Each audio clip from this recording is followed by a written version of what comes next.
আসসালামু আলাইকুম, সবাই কেমন আছেন? গতকালকে একটা বিশেষ দিন ছিল আমাদের ফ্যামিলিতে। তো সের জন্য আমার ওয়াইফ বাসাতেই চাইনিজ খাবার রান্না করলো। চাইনিজ আমাদের অনেক প্রিয় একটা আইটেম, কিন্তু দেখা যায় যে বাইরের খাবারগুলা একটু এক্সপেন্সিভ হয়ে যায়, কোয়ান্টিটি কম থাকে, স্বাদও ভালো লাগে না। আমার ওয়াইফ আবার খুব ভালো চাইনিজ রান্না করতে পারে। তো কালকে fried rice, Chinese chicken manchurian আর চাইনিজ ভেজিটেবল রান্না করলো। তো চিকেন মাঞ্চুরিয়ানের জন্য প্রথমে প্যানে চিকেনটাকে ভেজে নিচ্ছে। চিকেনটা অনেক ছোট ছোট টুকরো করে নিচ্ছে। এরপর ভাজা হয়ে গেলে চিকেনটাকে আলাদা করে রাখলাম, আর পেঁয়াজগুলা গোলাপের পাপড়ির মতো বড় বড় টুকরা করে নিলাম, আর মরিচ কুচি করে নিচ্ছি, কাঁচামরিচ, আদা রসুন দিয়ে দিলাম। এখন দিয়ে দিচ্ছে গোলমরিচের গুঁড়া, স্বাদ মতো লবণ আর টেস্টিং সল্ট। এখন দিয়ে দিচ্ছে ক্যাপসিকাম সহ এটা হালকা ভাজা হয়ে গেলে তার মধ্যে দিয়ে দিব ভেজে রাখা চিকেনের টুকরাগুলা। এখন দিয়ে দিচ্ছি সয়া সস, আরও কিছু টেস্টিং সল্ট অ্যাড করলাম। আপনার স্বাদ মতো টেস্টিং সল্ট অ্যাড করে নেবেন। চাইনিজের একটা মেইন আইটেম হলো অ্যারারুট। 3 চামচ অ্যারারুট কাপের মধ্যে 1 কাপ পানিতে গুলায় আমি পানিটা দিয়ে দিলাম। এখানে ঘন ঘন এখন নাড়তে হবে যাতে সব জায়গায় মিশে যায় সমানভাবে অ্যারারুটটা। আমি আরেকটা প্যানের মধ্যে চাইনিজ ভেজিটেবলের জন্য আমার পেঁয়াজগুলা গরম প্যানের মধ্যে দিয়ে দিলাম, মরিচ দিয়ে দিচ্ছি।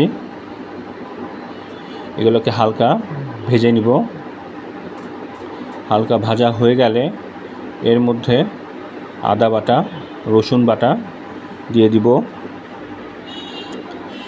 আর দিয়ে দিলাম টেস্টিং সল্ট, স্বাদমতো লবণ, কালো গোলমরিচের গুঁড়া। সব দেওয়া হয়ে গেলে এটাকে হালকা ভেজে নিব। এখন আমি সবজি অ্যাড করছি, বাঁধাকপি, বরবটি, ক্যাপসিকাম, গাজর, পেঁপে, সবগুলো আমি চাইনিজ কাটিং করে কেটে নিছি। এখন এটা হালকা 10 মিনিটের মতো ভেজে নিব, পেঁপেটা সিদ্ধ না হওয়া পর্যন্ত। এখানে পেঁপে আর গাজরটাই সিদ্ধ হতে সময় বেশি লাগবে, বিশেষ করে পেঁপেটাকে এখন আমি মাঝে মধ্যে একটু নাড়াতে হবে যাতে সবগুলা সুন্দরভাবে ভাজা হয়। এটাকে না ঢেকে আমি ভাজাবো। যদি ঢেকে দিই তাহলে কালারটা চেঞ্জ হয়ে যাবে, সেজন্য ঢাকা যাবে না। এটাকে মিডিয়াম হিটে ভাজতে হবে আর মাঝে মধ্যেই নাড়াতে হবে। চাইনিজ আইটেম এই একটু চাইনিজ ভেজিটেবলই বা চিকেন যদি বাইরে খেতাম তাহলে অনেক খরচ হতো। এখন দিয়ে দিচ্ছি এর মধ্যে স্বাদ মতো টেস্টিং সল্ট। তাই বাসাতে রান্না করলে সেটা স্বাস্থ্যকরও হয় আর কস্টিংটাও আমার কমে যায়। এখন এর মধ্যে দিয়ে দিলাম অ্যারারুট, আগের মতো 1 কাপে 3 চা চামচ অ্যারারুট গুলায় আমি এটার মধ্যে দিয়ে দিলাম, আর দিয়ে দিচ্ছি সয়া সস। 10 মিনিটের মতো এটাকে এখন চুলাতে রাখবো, মিডিয়াম লো হিটে।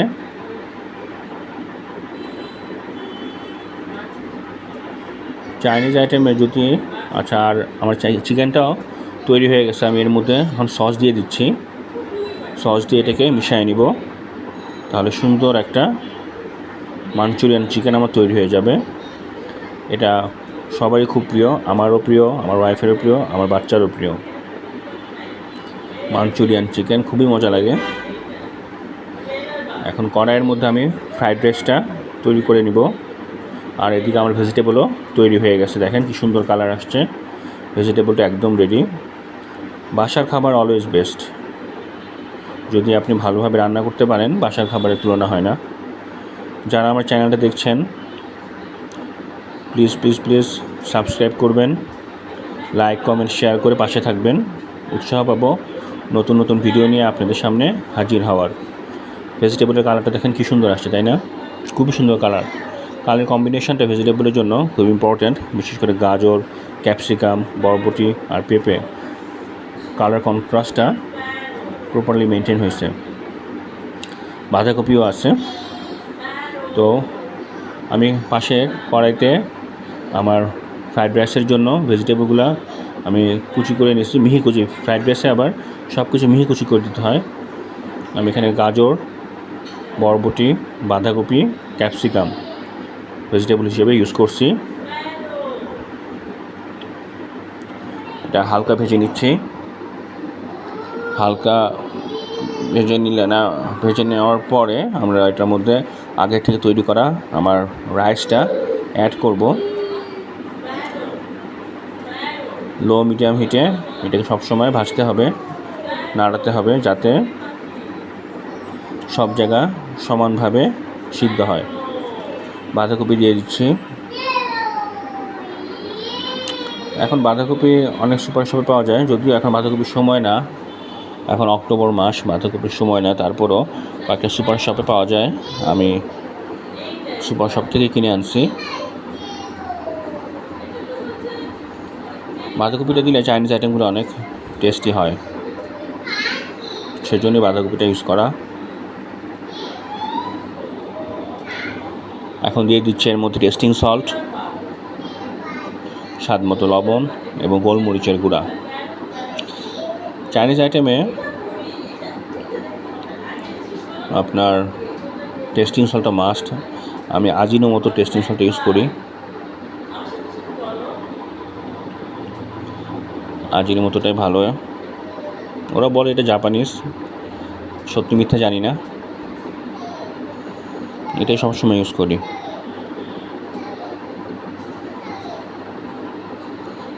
আপনারা কে কে চাইনিজ আইটেম খেতে পছন্দ করেন কমেন্ট করে জানাবেন।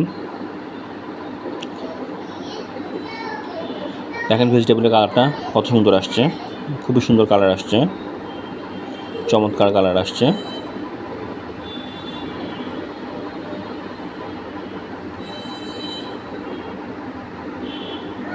ভেজিটেবলটা সিদ্ধ হওয়া পর্যন্ত নাড়তে থাকবো।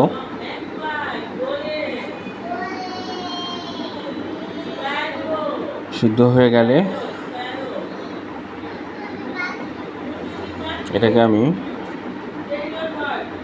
ফ্রাইড রাইসে একটা ডিম দিতে হয়। এখন আমি ডিমটাকে ভেজে নিব। ডিমটাকে আসলে স্ক্রাম্বল করে নিব। স্ক্রাম্বল এগ, যেটা ডিম ভাজি বলে ভুল হবে, স্ক্রাম্বল এগ।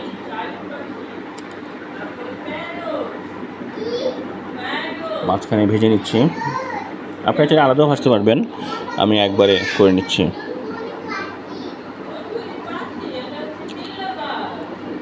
আমার ওয়াইফ রান্নার ব্যাপারে খুব এক্সপার্ট, সিদ্ধহস্ত। সে ছোটোবেলা থেকে রান্না করে। আসলে যে কোনো জিনিস যদি আপনি ছোটোবেলা থেকেই করেন, সেক্ষেত্রে দেখা যায় যে যখন প্রয়োজন পড়ে ঠিকই আপনি সেটা ভালোভাবে করতে পারেন। সেজন্য আমরা আমাদের বাচ্চাদেরকে এভাবেই ট্রেন আপ করবো, যাতে তারা স্বাবলম্বী হতে পারে।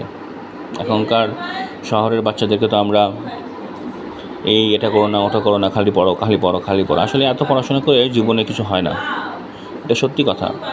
আপনাকে প্র্যাকটিক্যালি কাজ করতে হবে, তাহলে আপনি শিখতে পারবেন। ডিমের মধ্যে আমি আলাদাভাবে লবণ দিয়ে দিচ্ছি। এখন সেটা ডিমটা ভালোভাবে ভাজা হওয়া পর্যন্ত আমি নাড়াতেই থাকবো, কারণ না নাড়ালে ডিমটা আবার একসাথে শক্ত হয়ে যাবে, নাড়া দিলে সেটা মিশে যাবে ভালোভাবে। সেটা আমি এটা নাড়াতে থাকবো। আমার এটা আগের থেকে সিদ্ধ করা ফ্রাইড রাইসের চাউলটা, পোলাওয়ের চাউল, চিনি গুঁড়া পোলাওয়ের চাউল। এখন আমি আস্তে আস্তে রাইসগুলোকে অ্যাড করছি, দিয়ে দিচ্ছি পরিমাণ মতো তেল, সয়া সস অ্যাড করছি, ভালোভাবে এখন মিশিয়ে নিব।